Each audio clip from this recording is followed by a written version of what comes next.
నీ చరిత్ర విచిత్రంగా ఉంటుంది అమ్మా. నీకంతా తెలుసు. నువ్వు తప్ప మాకు మరో దిక్కు లేదు. ఆ శ్రీహరిని బ్రతికించు తల్లి. మమ్మల్ని ఆనందింపచెయ్యి అని ప్రార్థించారు.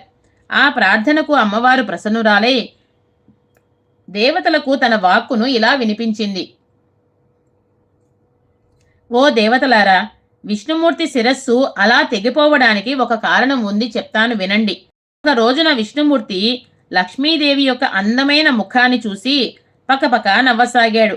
అప్పుడు లక్ష్మీదేవి, నా ముఖం వికృతంగా లేదు కదా, ఎందుకు ఈయన ఇంత పగలబడి నవ్వుతున్నాడు, ఎందుకిలా వంకరగా నవ్వుతాడు అని అనుకుంది. ఎంతసేపైనా సరే శ్రీమన్నారాయణుడు ఆ నవ్వు ఆపకపోయేసరికి లక్ష్మీదేవికి కోపం వచ్చింది.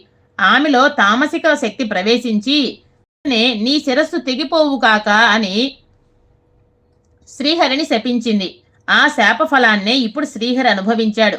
తెగిపోయిన శ్రీహరి శిరస్సు ఉప్పు సముద్రంలో పడిపోయింది. అయినా దిగులు లేదు. ఇప్పుడే హరిని నేను బ్రతికిస్తాను. మీరు తలపెట్టిన లోక కళ్యాణ కార్యం పూర్తి అవుతుంది. ఈ